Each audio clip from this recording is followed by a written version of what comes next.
कल आप लोगों ने इस विषय को देखा था कि जीव संसार में परिभ्रमण करता है तो परिभ्रमण जन्म जरा और मृत्यु के माध्यम से भव में परिभ्रमण करता है। क्योंकि इन जीवों का जो वर्णन किया है कि अंतर मुहूर्त में 66,336 बार जन्म मरण करते हैं। इन जीवों के जन्म और मरण होता है, इनको बुढ़ापा नहीं आता। बुढ़ापे की व्यवस्था सिर्फ कर्म भूमि के मनुष्यों को हुआ करती है। देवों को बुढ़ापा नहीं होता, नारकियों के साथ भी ये व्यवस्था नहीं होती। भोग भूमि या मनुष्यों का भी बुढ़ापा नहीं होता। जब में मरने लगते हैं तब उनकी जवानी होती है, यानी जब उनके मरने के 9 माह शेष रहते हैं।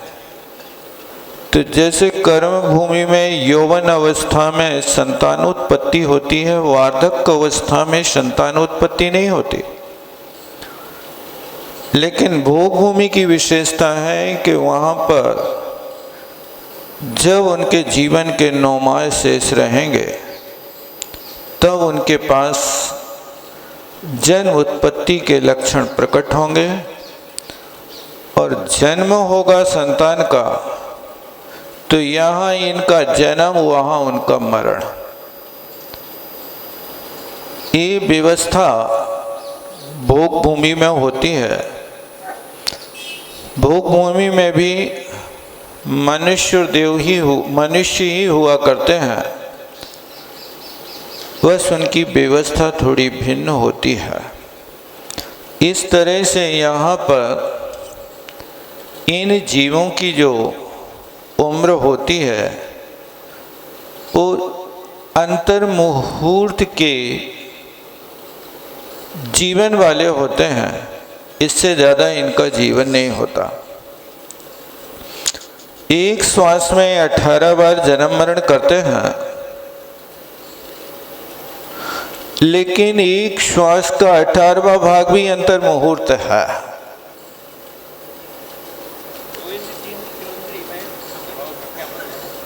बहुत अच्छा बता देता है।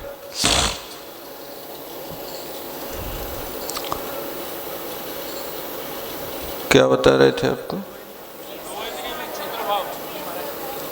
हाँ, यानी आपसे कहा था कि कावली के ऊपर एक समय हो जाए तो वो अंतर मुहूर्त होता है और एक श्वास में 18 बार जन्म मरण होता है। तो उस 18वें भाग में कितनी आवलियां होती हैं, इसका उल्लेख हमने पंडित रतनलाल जी इंदौर वालों के मुख से सुना था कि जो एक श्वास में 18 बार जन्म मरण ले रहा है उसे 18वें भाग में करीब 450 आवलियां हो जाते हैं।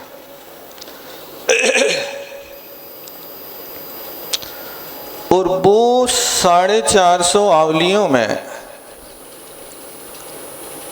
करीब 250 आवली व्यतीत होने पर फिर परहो संबंधी आयु का फिर बंद करता है। आगे की आयु बंद करना है, त्रिभाग में करना है, तो उनका एक गणित है, हमने शास्त्रों में तो नहीं पढ़ा, उनके मुख से सुना था। आंवली का काल जो होता है बहुत छोटा होता है, असंख्यात समय की आंवली होती है, लेकिन समय भी आप पकड़ नहीं पाएंगे, इतना सूक्ष्म काल माना जाता है। माने काल द्रव्य की सबसे छोटी इकाई का नाम समय है। इस तरह से उनके जीवन की ये व्यवस्था अपन ने कल देखी थी। आगे 8वें नंबर की कारिका में ये वैराग्यप्रद कारिका है। इस कारिका का अभिप्राय है कि संसारी व्यक्ति परिवार को, रिश्ते नातों को अपना मानता है, लेकिन जब आप स्वाध्यायी हो जाएंगे, उस स्वाध्याय करेंगे तो स्वाध्याय के माध्यम से आपको इस बात का पता चलेगा कि परिवार के साथ हमारा कौन सा संबंध है। संबंध 3 प्रकार के होते हैं। एक तादात्म्य संबंध, एक संश्लेष संबंध और एक संयोग संबंध।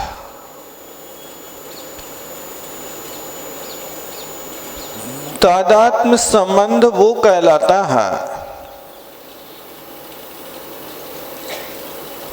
तदात्मक होना।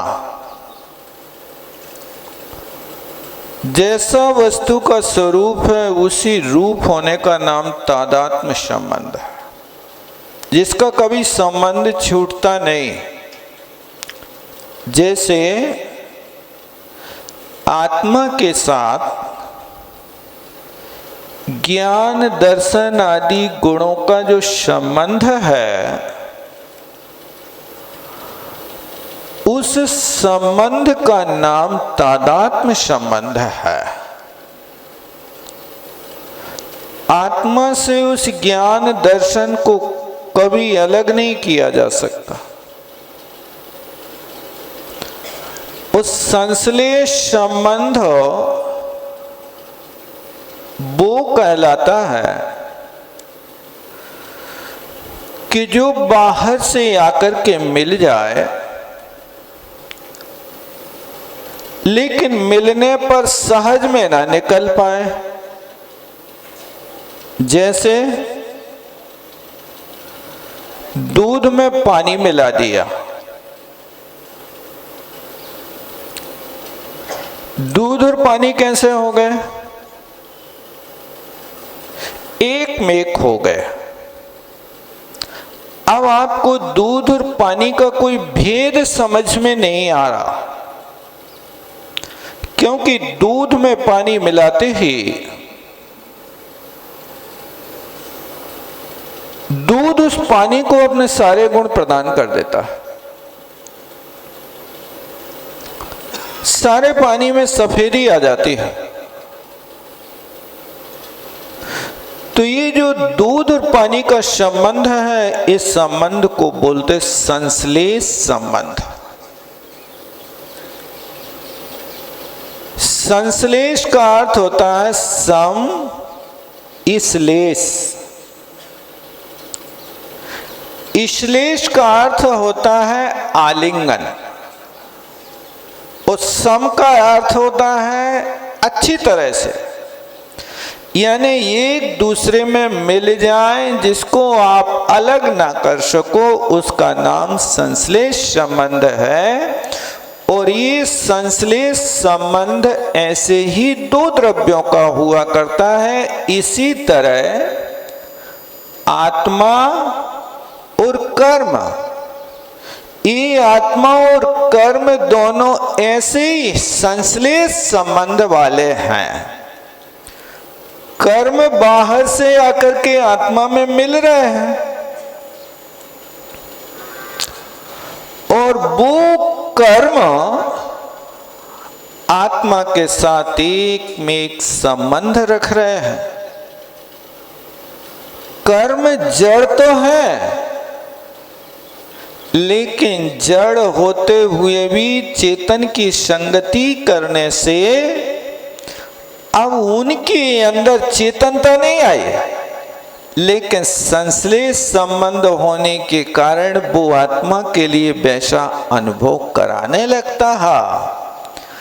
ये जो होता है इसका नाम संश्लेष संबंध। और इसके अलावा जितने संबंध हैं, जैसे दूध में घी डाल दिया, देखा कभी आप लोगों ने?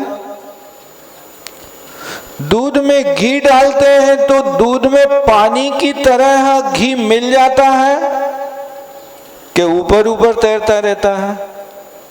देखा कभी? ना देखा हो तो जाना जा करके देखना डाल करके। वो दूध में घी डाला, वो एक मेक नहीं होता, ऊपर ऊपर तैरता रहता है। इसी तरह जो संयोग संबंध होता है वो बाहर बाहर तैरता रहता है। जैसे स्त्री पुत्र मित्र धनादि का जो संबंध है, ये सब अपनी आत्मा से मिला हुआ है कि अलग है? बताओ। आपके बेटे के सिर में दर्द होवे, आपको थोड़ा बहुत अनुभव हो रहा है? वेदना संवेदना तो होती, बहुत दुखी है हो, ये तुम ऊपर ऊपर कह रहे हो बहुत दुखी। वेदन का कोई भी ज्ञान नहीं है आपको, इस संवेदना प्रकट करना होती है। इस तरह से ये तीन प्रकार के संबंध है। संश्लेष और संयोग संबंध को छोड़ा जाता है। संयोग संबंध कभी भी छोड़ सकते हैं आप, लेकिन संश्लेष संबंध को छोड़ने में पुरुषार्थ करना पड़ता है। तप कर जो कर्म खिपावे, सो ईश सुख दर्शावे। इस प्रकार का यहाँ 8वें नंबर की कारिका में माता पिता कुटुंब सुजन जन कोई भी आत्मा के साथ नहीं जाता है, आत्मा अकेली जाती है। आप दुनिया के काम करने के लिए साथ खोजते हैं। शिखर जी के लिए कोई साथ मिल जाए तो चले जाएंगे, शिविर के लिए कोई साथ मिल जाए तो चले जाएंगे। अरे भाई, वहां तो आने वाले लोग हैं ना, अपना होना चाहिए ना। अपना क्या होता है? अपने गांव को होवे तो भी अपना, ये अपनापन जुड़ जाता है। लेकिन इसमें एकत्व भावना को अपन को याद रखना है। यहां पर प्रश्न किया कि 2 इंद्री 3 इंद्री 4 इंद्री आदि जीवों को, ये 2 इंद्री 3 इंद्री आदि पर्याय भी लब्ध पर्याप्त की पर्याय होती हैं। जितने भी यहाँ पर आपको ये गिनाए हैं 30 पर्याय के संख्या को, कि उसी अंतर मुहूर्त के भीतर 66,336 बार जन्म मरण करने में उस आत्मा के लिए 66,132 बार तो ये इंद्रियों में ले लेता है जन्म, और वो ही लब्ध पर्याप्त त्रस पर्याय पा करके उसी समय 2 इंद्रियों में 80 बार, 3 इंद्रियों में 60 बार, 4 इंद्रिय में 40 बार और 5 इंद्रिय में 24 बार, ये सब क्षुद्र भाव कहलाते हैं। त्रस पर्याय भी उनमें गर्भित होती है, लेकिन उन सबको निगोद नहीं समझना। उन सब जीवों में जो निगोदिया जीव हैं, जिनके साधारण नाम कर्म का उदय सिर्फ एक इंद्रिय वनस्पति कायिक के अंतर्गत रहने वाले वो जीव निगोदिया होते हैं। शेष जीव तो प्रत्येक होते हैं। प्रत्येक का अर्थ समझते हैं, यानी एक शरीर का एक ही स्वामी होता है, उसका नाम प्रत्येक होता है। और एक शरीर के आश्रित अनेक जीव उत्पन्न होते हैं, उनका नाम साधारण होता है। ये 2 प्रकार के जीव होते हैं, जिनके साधारण नाम कर्म का उदय होता है, वे निगोदिया कहलाते हैं। और इसके अलावा पृथ्वी, जल, अग्नि, वायु के प्रत्येक नाम कर्म का उदय होता है, इनमें निगोदपना नहीं माना जाता है। इतना विशेष समझना। आवाज नहीं आ रही है? लब्ध पर्याप्त का अर्थ होता है कि 6 पर्याप्तियां होती हैं। जीव जब एक गति से दूसरी गति में जाता है, उस समय इस शरीर तो छोड़ दिया था उसने, जब विग्रह गति में गया तो विग्रह गति में उसके पास औदारिक वैक्रियक शरीर में से कोई शरीर नहीं था। विग्रह गति समझते ना? कल आप लोगों ने पढ़ा होगा दूसरे अध्याय में, विग्रह गतो कर्मी होगा। उस विग्रह गति में जीव के पास शरीर नहीं होता, तेजस कार्मण को छोड़ करके। तब वो जीव वहां से आकर के जहां उसको जन्म लेना होता है, तो जब तक विग्रह गति में है तब तक की अवस्था का नाम अनाहारक अवस्था है। वो विग्रह गति से जैसे अपने स्थान पर आ गया जहां उसको जन्म लेना, और वहां जन्मते ही वो शरीर बनाने के योग पुद्गल वर्गणा को ग्रहण करता है। उस पुद्गल वर्गणा को ग्रहण करके अब 6 पर्याप्तियां बनाता है। पहली पर्याप्ति आहार पर्याप्ति होती है। आहार माने अभी पुद्गल को ग्रहण किया है। दूसरी शरीर पर्याप्ति होती है, यानी जो आहार वर्गणा ली उसी आहार में से अब यहाँ खल रस भाग रूप पुद्गल वर्गणा को परिणाम आएगा। खल रस क्या कहलाता है? जो पुद्गल लिक्विड रूप में परिवर्तन होगा, खून है और भी दूसरी धातुएं हैं, इनका नाम रस भाग है। और जिन पुद्गल वर्गणाओं से हड्डी चर्बी रूप परिणमन होगा, उनका नाम खल भाग है। खल भाग और रस भाग, यानी कठोरता को बनाने वाली वस्तु को खल कहते हैं और लिक्विड वाली परिणमन करने वाली उस पुद्गल वर्गणा को रस भाग कहते हैं। ऐसे वहां विभाजन होते जाते, फिर उसी में से और पुद्गल बारीक बारीक आकर के इंद्रिय पर्याप्ति बनाता है। शरीर पर आहार पर्याप्ति, शरीर पर्याप्ति और इंद्रिय पर्याप्ति। फिर श्वासोच्छ्वास पर्याप्ति।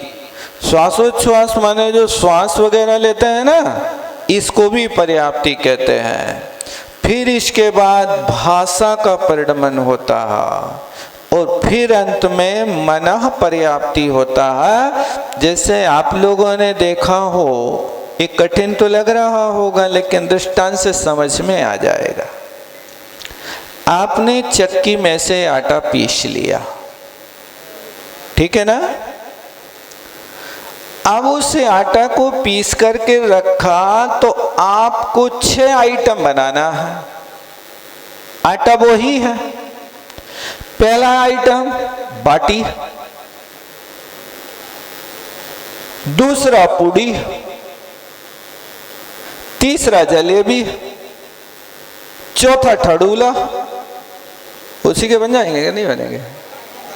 कोई बात नहीं, जो भी बने तुम 6 चीजें बना। हलवा वगैरह जो होता है ना, है खाजा, बहुत अच्छा। आप लोग बताते जाओ, आप लोग बनाते रहते हैं।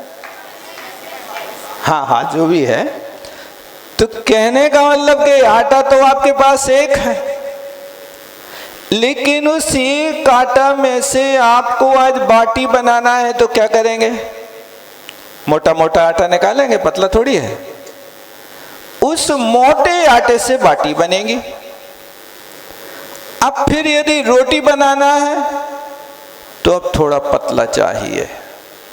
अब पूड़ी बनाना है और पतला चाहिए, और जलेबी बनाना है तो मैदा चाहिए। यानी उसी आटा में से छान छान करके आपके पास 6 प्रकार की छन्नी रखी है घर में। रखेंगे नहीं? भले ही छन्नी एक हो गए लेकिन उसके 6 निकालते जाते हैं ना, अलग अलग परतें। अब वो जैसे एक आटे से आप बाटी, रोटी, पूड़ी, जलेबी आदि बना रहे हो, इसी तरह एक पुद्गल वर्गणा से शरीर बना, फिर हड्डी और खून बना। फिर इसके बाद जब ये बन गया, अब और बारीक वर्गणा लाओ। आंखें बनाना है, कान बनाना है, ये और बारीक वर्गणा आए। अब फिर उसके बाद और बारीक लाओ जिससे आपको श्वास लेना है। इस श्वास सिर्फ श्वासोच्छ्वास नहीं जो नाक से लेते हैं, सारे शरीर से ली जाती है श्वासोच्छ्वास। सर्वांग में ये प्रवेश होता, लेकिन इसकी विशेषता है कि सारे शरीर से श्वास तो निकल जाती है, वायु तो निकलती है, इतने बारीक बारीक रोमकूप हैं कि उसमें से पसीना निकलेगा, हवा निकलेगी, लेकिन आपके भीतर का खून नहीं निकलेगा। खून निकलेगा तो क्या होगा? चमड़ी उखाड़ना पड़ेगी। ऐसा होता ना। ये सारी की सारी व्यवस्था उस वर्गणा ने जो श्वासोच्छ्वास पर्याप्ति हुई, उसने ये व्यवस्था की थी। अब भाषा बनाना है तो उसी वर्गणा में से अब ऐसे वर्गणा होगी जो भाषा के रूप में परिणत होती, और फिर सबसे बारीक जैसे मैदा से जलेबी बनती। इससे और बारीक कोई चीज होती क्या? मैदा से बारीक कुछ नहीं होता ना।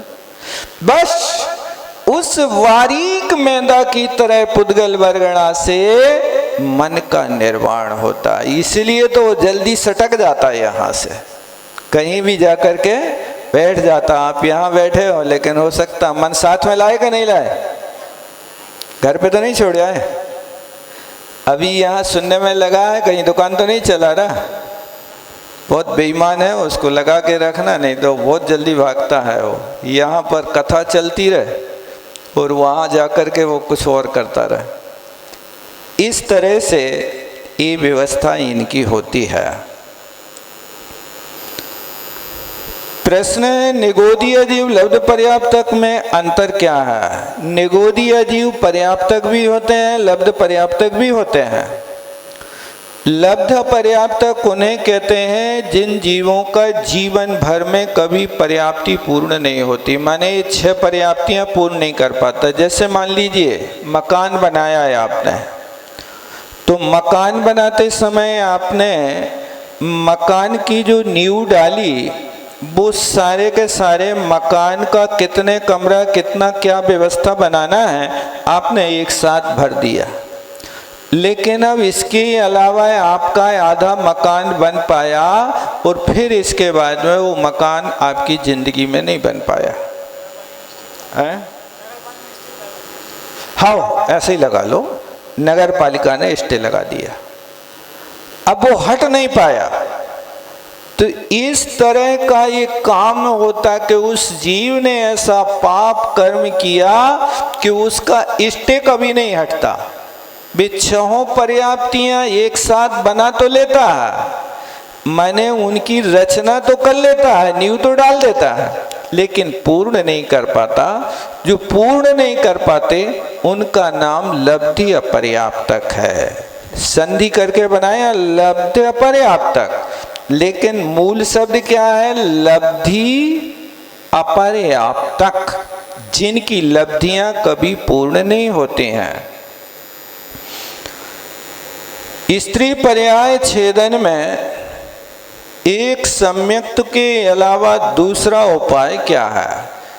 छेदन का अर्थ क्या समझते हैं आप लोग? छेदन का अर्थ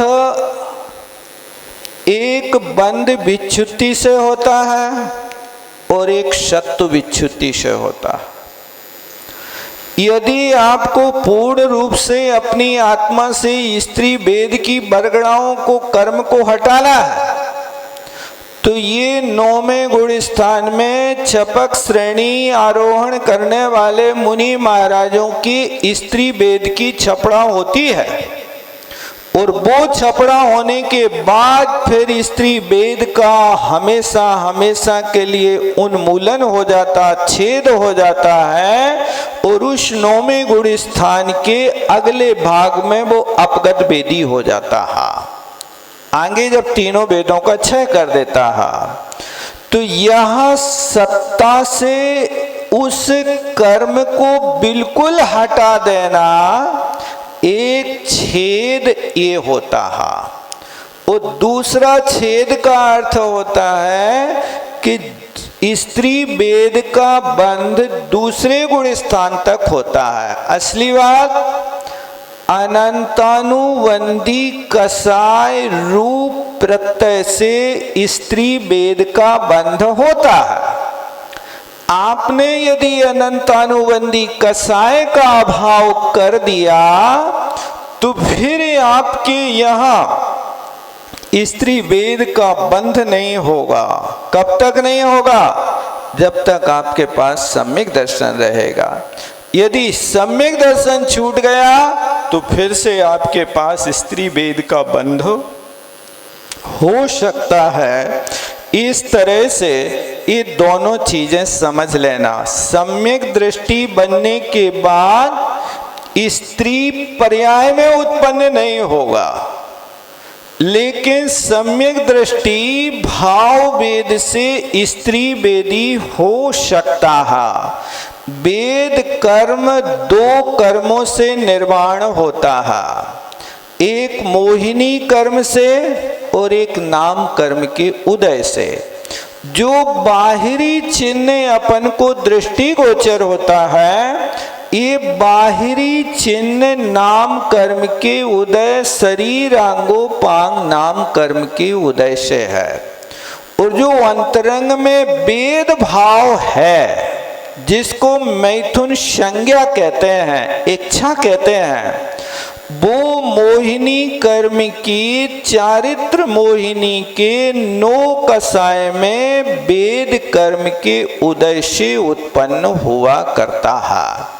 ये दोनों व्यवस्थाएं लगाना चाहिए, तो यहाँ पर जो बंध विच्छुत्ति होगी यानी उस कर्म का अभाव हो सकता है। स्त्री पर्याय में भी स्त्री वेद की बंध विच्छुत्ति कर सकता, क्योंकि स्त्री को सम्यक दर्शन होता है और स्त्री को सम्यक दर्शन होगा तो बंध विच्छुत्ति तो वो कर सकता है, सम्यक दृष्टि बन गया। लेकिन स्त्री पर्याय में वो स्त्री वेद की छपड़ा नहीं कर सकता है, केवल ज्ञान प्राप्त नहीं कर सकता है। अन्य मतों में तो स्त्री वेदियों के लिए भी वे लोग व्यवस्था बना के रखी कि स्त्रियां भी केवल ज्ञान प्राप्त कर सकती हैं। ऐसा दिगंबर आमनाय के अलावा श्वेतांबर आमनाय में ये मान्यता है और उनके यहाँ ऐसी स्थिति में केवल ज्ञान हो जाता कि तुम दांतों तले उंगली दबा के रह जाओगे। कहते हैं कि एक शिष्या झाड़ू लगा रही थी और उसकी गुरु माता ने उसको डांट दिया और डांट दिया तो थोड़ी देर झाड़ू लगाते लगाते वह ज्यों की त्यों खड़ी हो गई। तो अब गुरु माता कहती अरे इसको क्या हो गया, काहे नहीं काम कर रही।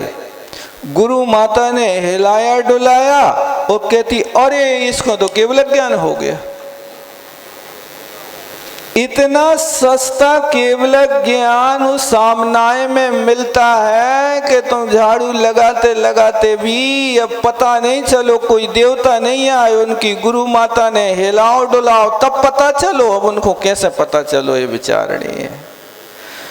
जबकि जैन सिद्धांत तो कहता है कि केवल ज्ञान उत्पन्न होते ही आत्मा गगनगामी हो जाती है, जमीन में स्पर्श नहीं होता और केवल ज्ञान कल्याणक मनाने के लिए देवता लोग आ जाते हैं। इनके घर में थाली भी नहीं भजी और झाड़ू लगात लगात केवल ज्ञान हो गया। ये बहुत प्रकार की मान्यताएं हैं, ये सब भेद चलते रहते हैं।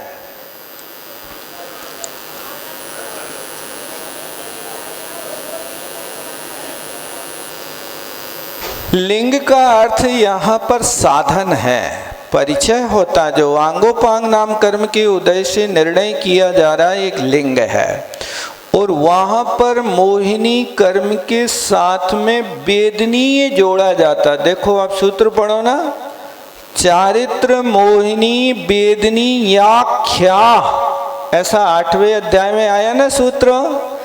दर्शन चारित्र मोहिनी वेदनी याख्या, यानी मोहिनी कर्म का वेदन किया जाता, इसलिए मोहिनी के साथ भी वेदन जोड़ा जाता है। और वो वेद जो होता वो भाव से संबंध रखता है। जितने भी पुरुष हैं क्या उन्होंने एक बार सम्यक दर्शन प्राप्त नहीं, ऐसी बात नहीं है कि जितने पुरुष बने वे सब सम्यक दृष्टि हैं, ऐसा नहीं सोच लेना। मिथ्या दृष्टि जीव को भी तीनों वेदों का बंध होता है। बस इतना है कि यदि मिथ्यात्व के साथ उसका बंध होगा तो हमेशा नपुंसक वेद का बंध होगा। अनंतानुबंधी के उदय में होगा तो स्त्री वेद का बंध होगा। और इसके अलावा अनंतानुबंधी आदि के मंद उदय के साथ में अप्रत्याख्यान वर्णादि कषाय का उदय होगा तो पुरुष वेद का भी बंध करता है। मिथ्या दृष्टि जीव पुरुष वेदी भी होते हैं। ऐसा नहीं समझना कि सब सम्यक दर्शन करके पुरुष बने हैं, ऐसा नहीं। यहाँ पर मनुष्यों की संख्या, पर्याप्त मनुष्यों की संख्या 29 अंक प्रमाण है। उन 29 अंक प्रमाण संख्या में महिलाओं की संख्या पुरुषों से 3 गुणी है, यानी 100 जीव हैं तो 100 में 75 महिलाएं स्त्री वेदी और 25 पुरुष वेदी होते हैं। उन 25 संख्या में भी नपुंसक वेदी गर्भित हैं। ये पर्याप्तक मनुष्यों में स्त्री और पुरुष का विभाजन संख्या मार्गणा के माध्यम से किया जाता है। अब अपन आगे चलते हैं, कारिका नंबर 9 पर आते हैं। हायु खये विपत्ते ऋण समर्थु को भी आउदानेव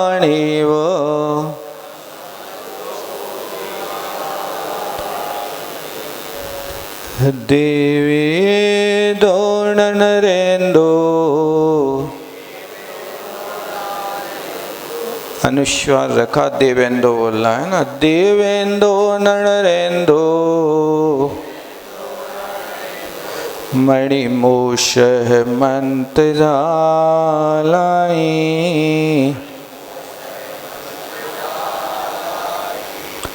आऊ खये विपत्ते ऋण समर्थ को बिया उदाणीय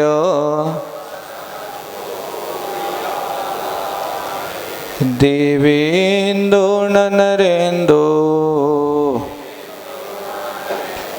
मणिमूष मंत जालाई।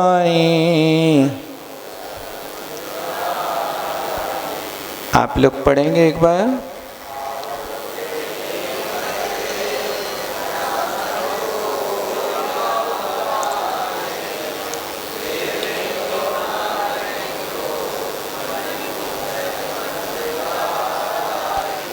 अब कहते हैं, देखो इस बात को यहाँ सूचित करते हैं कि आयु कर्म के क्षय होने पर उस जीव को न देव, इंद्र और न कोई चक्रवर्ती बचा नहीं सकता। मंत्र तंत्र औषधि आदि भी उनको बचा नहीं सकता। ये पक्का है कि जिसका आयु कर्म का क्षय होता है फिर उसके लिए कोई दवा नहीं लगती है, कोई दुआ नहीं लगती है, कोई फिर उनका संरक्षक नहीं हो सकता। इतना सिद्धांत हमेशा याद रखना चाहिए। आयु क्षय भी आयु कर्म के क्षय माने क्षय हो जाने पर, आउदाणीण आयु कर्म को देने में कोई भी समर्थ होना, कोई भी व्यक्ति समर्थ नहीं है। जिनकी आयु कर्म पूर्ण हो गया, आयु कर्म पूर्ण होने पर कोई व्यक्ति उसको बचा नहीं सकता। और जिनके आयु कर्म के निषेध अभी बाकी हैं, उनको कोई मार नहीं सकता। ऐसी ऐसी घटनाएं देखने में आई हैं। आयु के शेष रहते हुए काल के गाल से भी निकल के आ गया। एक घटना पड़ी थी, एक महिला ने अवैध संतान पैदा कर लिया। अब उस महिला ने उस बच्चा को पैदा किया और गांव के बाहर एक नहर बहती थी, पानी की नहर। अब वो पानी की नहर में उस महिला ने उस बच्चे को विसर्जन कर दिया, फेंक दिया।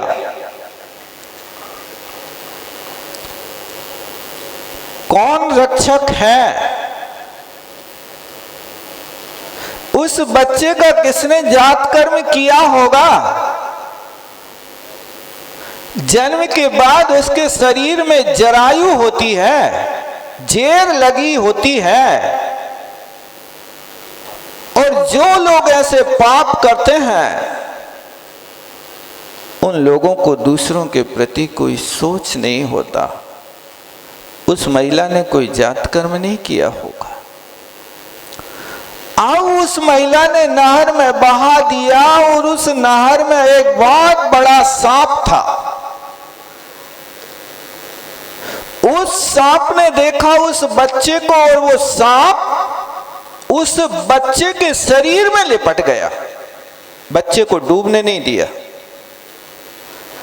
उस शरीर में लिपट गया, अब वो नहर में बहता जा रहा। कुछ दूरी पर जाकर के सांप को वहां लोग दिखे, नहर के किनारे पर काम करते दिखे,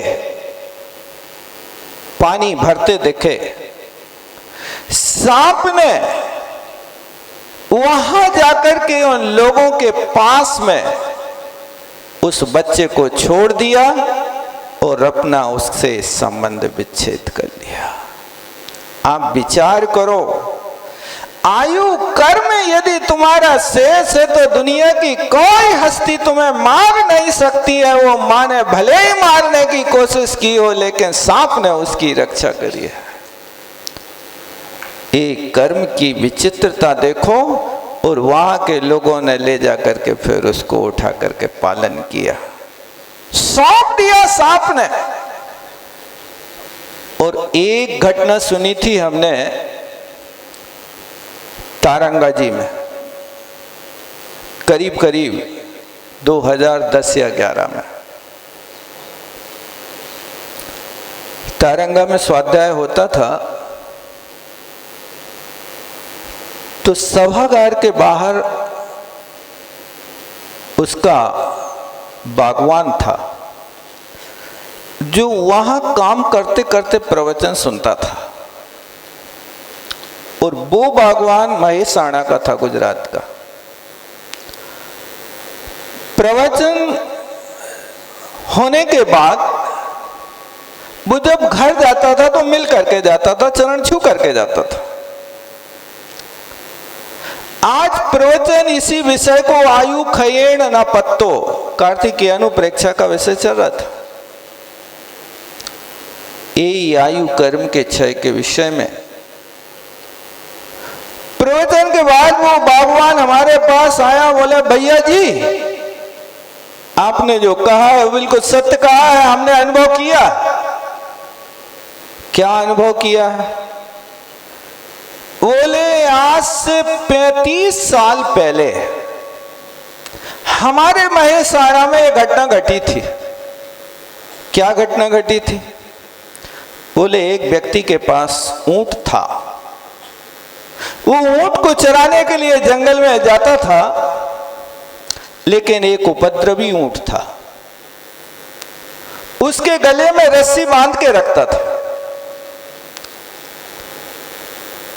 अब ऊंट चरा रहा था, मध्याह्न काल था। हुआ ये कि इसको नींद आई, एक वृक्ष के नीचे लेट गया और उस ऊंट की रस्सी अपने पैर के अंगूठे में बांध दिया। ये भागेगा तो हमारी नींद खुल जाएगी, क्योंकि ऊंट के लिए छोटा बंधन दे दो तो भी वो मान जाता है, और बंधन ना दो तो ऊंट एक ऐसा व्यक्ति, ऐसा जानवर है, कहते हैं कि ऊंट यदि तुम्हारे पास रस्सियां नहीं है ना, और कहीं जंगल में ऊंटों को रोकना है, वे बंधे रहें, तो कहते हैं कि ऊंट के गले में ऐसी रस्सी हाथ घुमा दो आप, और वो हाथ घुमा करके वहां जमीन में ठोक दो ऐसा। अब ऊंट ने स्वीकार कर लिया कि मैं बंध गया हूं, अब जा नहीं सकता हूं। अब उसको कोई 100 डंडा मारे तो भी वहां से नहीं हटेगा। वो सुबह उसका मालक आकर के यहाँ से रस्सी उखाड़ेगा, एक्शन करेगा और उसके गले में उल्टा हाथ घुमाएगा, फिर उसके बाद वो आगे बढ़ेगा, अन्यथा नहीं बढ़ेगा वो। ऐसा ऊँटों वाले लोग कहते हैं। आप लोगों ने सुना कि नहीं सुना? कभी मिला करो ऊँटों वालों से भी। और हुआ है तो उसने रस्सी अपने पैर के अंगूठे में बांध करके वो सो गया। अब अच्छी नींद लगी, क्योंकि ऐसे लोगों को अच्छी नींद लगती है जो पेड़ के नीचे सोते हैं, हवा भी मिल जाती है, थकान भी दूर हो जाती है, और ऐसे लोग बड़े निश्चिंत होते हैं, लेटते ही सो जाते हैं। सेठिया लोगों को तो डल्लब पे करवटें बदलने पड़ती हैं, रातों रात नींद नहीं आती, उनके लिए नहीं होता। और वो अच्छी नींद में सो गया। हुआ है उस पेड़ के ऊपर एक अजगर था, आसपास में होगा। अब वो अजगर ने देखा कि ये व्यक्ति सो रहा है, तो उसने अपने विषैली श्वास के माध्यम से उसको मूर्छित कर दिया, ऊंट वाले को, और मूर्छित किया। और उस अजगर ने उस ऊंट वाले को सीधा निकल गया, जैसा लेटा था वैसा निकल गया वो। अभी वो किसी भी वस्तु को क्षति नहीं पहुंचाता। अजगर की एक आदत है कि वो किसी को खाता है तो जब तक वो सीधा रहता है तब तक व्यक्ति नहीं मरता। और वो जैसे ही 2-3 बार यूं मोड़ा ले लेवे, जिसको भाई एड़ाई मुर्राई कहते ना, वो एड़ाई मुर्राई ले लेवे, उस समय फिर उसके अंदर रहने वाले जीव की चटनी बढ़ जाती है, फिर जीवित नहीं रहता। अब वो बिल्कुल ऐसा ही जैसे आप लोग उस पर मशीन पे लेटा देते ना और अंदर कर देते मशीन के, होता ना ऐसा मशीन के अंदर। सोनोग्राफी लेते हो, MRI, बहुत अच्छा। अब वो सांप सीधा का सीधा निकल गया। अब वो व्यक्ति अभी अंदर है, सांप पेट के अंदर, सांप के पेट में। ऊंट आगे बढ़ा। अब ऊंट के आगे बढ़ने पर जो उसके पैर में रस्सी बंधी थी, अजगर भी उसी के पीछे पीछे खिसखिसलने लगा। अब वो ऊंट गांव में पहुंचा और ये अजगर भी इसके पीछे लगा। लोगों ने समझ लिया कि अजगर ने ऊंट वाले को खा लिया है, क्या करें, इसको कैसे निकालें। और लोगों को मालूम था कि व्यक्ति अभी मरा नहीं, अजगर के पेट में भी जिंदा है। अब वे रहते हैं सब जंगली लोग, कलाएं जानते हैं। उस समय गांव के लोग इकट्ठे हो गए और वो सीधा का सीधा ऐसा लेटा है सांप के, अजगर के शरीर में। गांव के लोगों ने कहा कि उसको बीच में से फाड़ के 2 टुकड़ा कर दिया अजगर के, और उसको फाड़ करके उस व्यक्ति को जिंदा निकाल लिया। और थोड़े से उपचार के बाद में वो व्यक्ति 25 साल और जिया।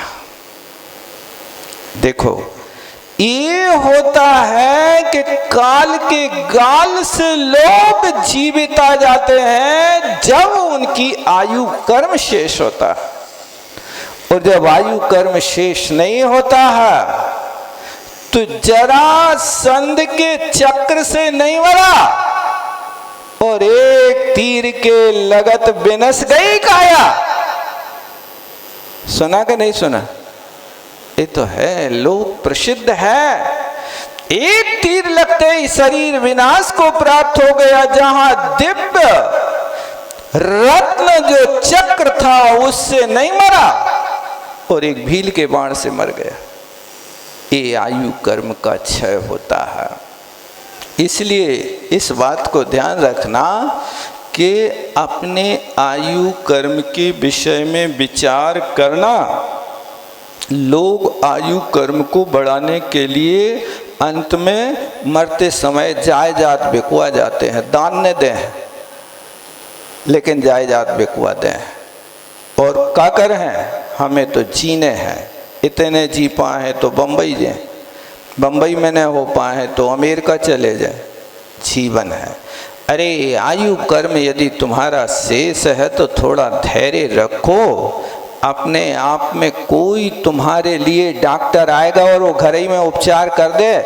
देखो लक्ष्मण जी मरणासन्न अवस्था को प्राप्त हो गए थे, अब मरने जीने का सवाल था। राम ने भी कह दिया था कि लक्ष्मण के साथ हमारी चिता भी बनवा दो, हम भैया के बिना नहीं रह सकते हैं। लेकिन आयु कर्म शेष था, कोई वैद्य नहीं था। लेकिन एक व्यक्ति अचानक चल के उनके डेरे पे आ गया, रत्न जटी विद्याधर, और वो रत्न जटी विद्याधर आकर के वहां पर उनको बताता है कि भैया तुम अयोध्या में जाओ और विशल्या को पकड़ ले आओ या विशल्या के नहाने का पानी ले आओ, लक्ष्मण इसी वक्त ठीक हो जाएगा। और हनुमान ने दौड़ लगाई, आंख का पलक झपकते अयोध्या पहुंचे और वहां पर जाकर के उनने विशल्या को भरत जी के माध्यम से, चूंकि पानी मांगा था, लेकिन भरत जी ने कहा ये तो अपने मामा की लड़की है, ले जाओ तुम इसको वहां सीधे। और वहां हनुमान जी उसके लिए अपने साथ लेकर के आए और वो विशल्या आई, अभी पास में नहीं आ पाई, अभी गेट के बाहर है। और लक्ष्मण जी कुनमुनान लगे, जान आ गई। और पास में आई विशल्या, सो हाथ भी नहीं लगाने पड़ो। विशल्या को जैसे ही लक्ष्मण के निकट खड़ी देखी और वो अमोघ विजया भागने लगी, और भागने लगी तो हनुमान ने ऐसे पकड़ लो जैसे कोई कौआ पकड़ लेता। बोल तू कौन है? मैं तो यक्ष की सेविका हूँ। यक्ष ने कैलाश पर्वत के ऊपर उस समय हमें प्रदान रावण के लिए किया था, जिस समय रावण ने 1 महीने तक भगवान की भक्ति करी थी और उस भक्ति के समय अपने हाथ की नस निकाल करके अपनी बीड़ा में लगाया था। हमारा स्वामी प्रसन्न होकर के उस समय ये विद्या दी थी। मेरा नाम अमोघ विजया है, मैं जिसके शरीर में जाती हूँ उसका विनाश करके मानती हूँ। लेकिन ये विशल्या इतनी पुण्यात्मा है, इसने अभय दान दिया था, तो उस अभय दान के प्रभाव से इसका शरीर ऐसा औषधि युक्त हुआ कि विशल्या की निकटता तो छोड़ो, इसके स्नान का पानी यदि किसी को छिड़क देवे तो सारे रोग शोक चिंता शरीर समाप्त हो जाए। इसलिए मैं छोड़ के जा रही हूँ। ये आयु कर्म है तो वहां विशल्या भी अयोध्या से लंका पहुंच गई। देखो कहाँ है भाई साहब, लंका भोपाल के पास है क्या? बहुत दूर, यहाँ से लाखों योजनों की दूरी पर वहां जाकर के चले गए। अब अपन आगे चलते हैं। देखो आगे पढ़ना है आप लोगों को, कोर्स पूरा करना है आप लोगों को, 10 दिन में पूरी कमाई करके जाना है। बाद में तो तुम्हें शकल दिखाने नहीं है, सब जो हो अपनी अपनी दुकानें खोलो, सबसे पहले आंखें मीड़ते मीड़ते हैं। अब तुम्हारी दुकान थोड़ी आ। तो कहते हैं देव और नरेंद्र भी और मणि मंत्र औषधि आदि भी कोई आयु कर्म को बचा नहीं सकता। हम संपरिजन वरधमो लद्दोसी तुमं विशुद्ध जोड़ा खमशु जीवा सब्बे पत्ते समीपय तेड़ा संपरिजन वरधमो लद्दोसी तुमं विशुद्ध जोड़ा खमसु जीवा सब्बे पत्ते समीपय तेड़ा। आप लोग पढ़ें एक बार।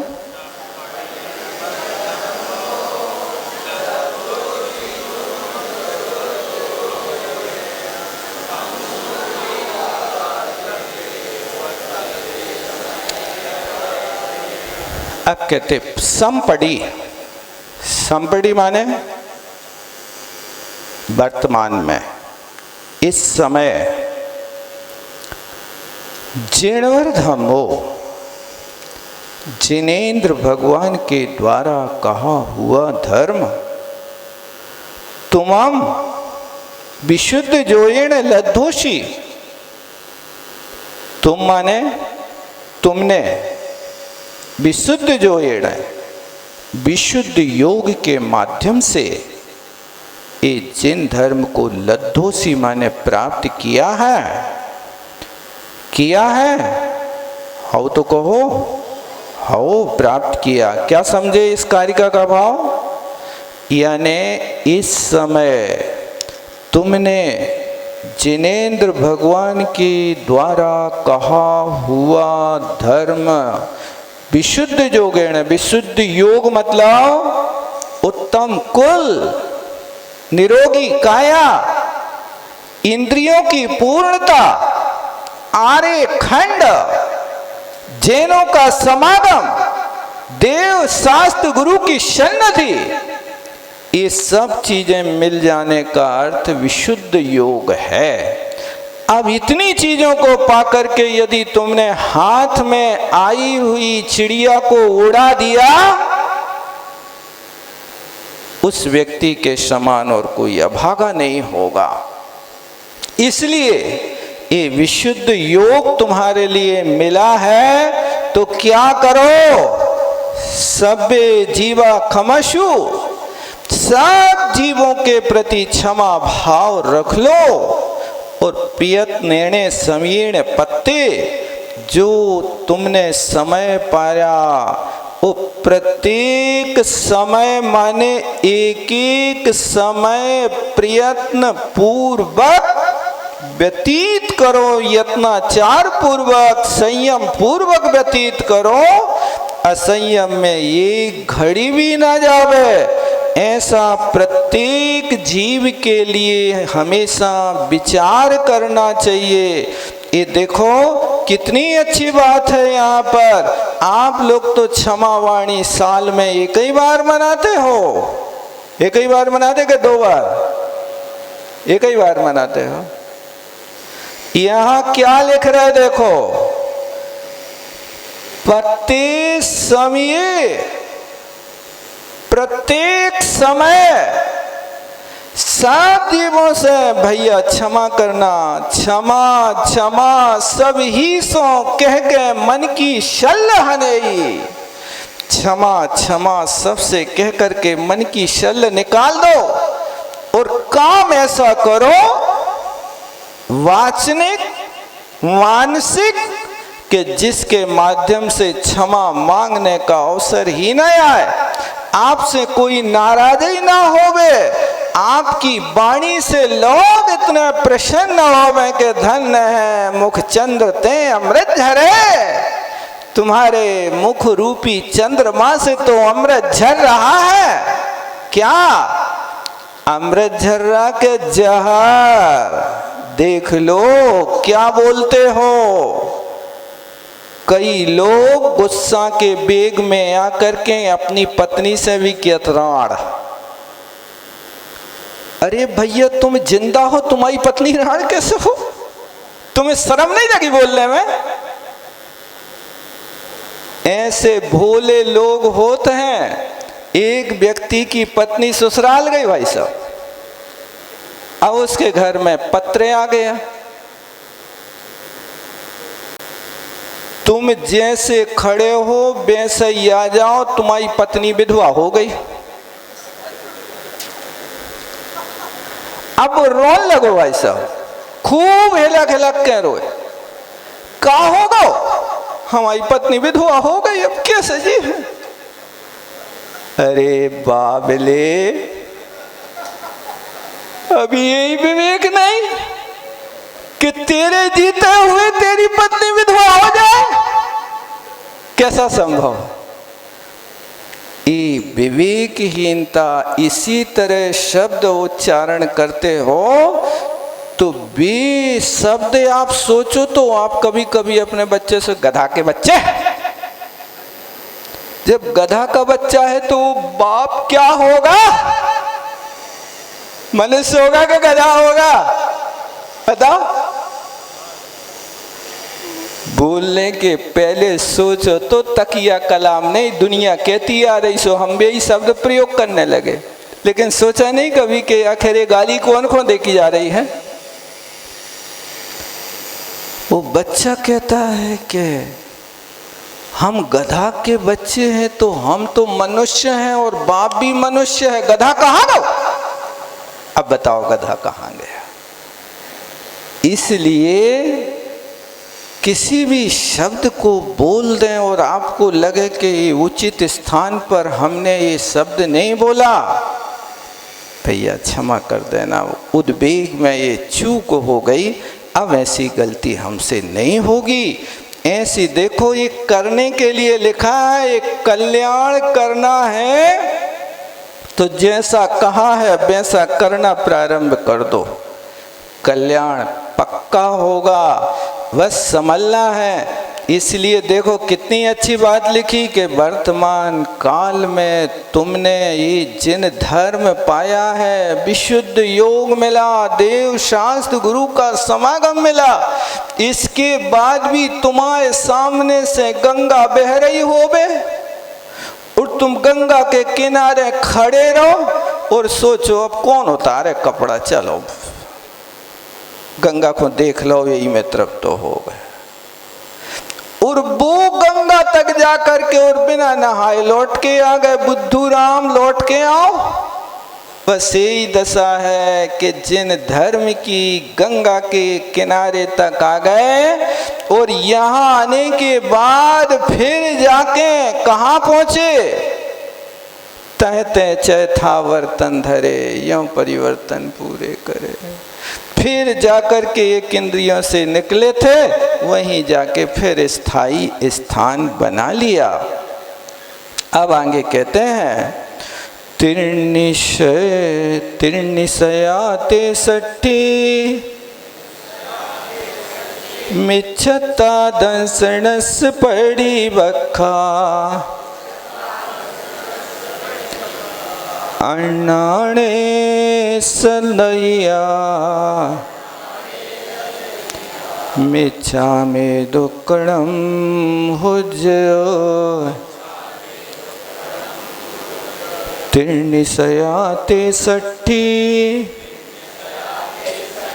मिच्छता दंसनस पड़ी बखा अण्णाणे सदैया मिच्छा में दुक्कड़म हुज्जयो। एक बार आप लोग पढ़ें।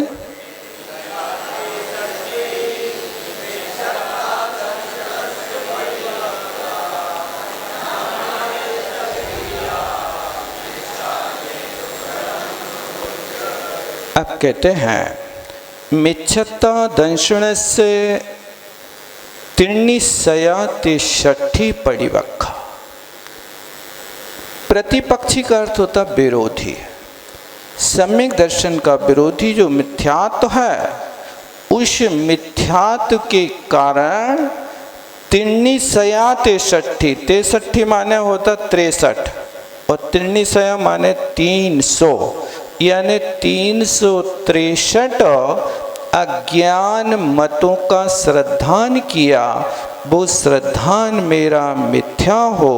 इस तरह से 363 मत कैसे बनते हैं उसको अपन बाद में देखेंगे। जावणी के ज्ञान से सूझे लो कालो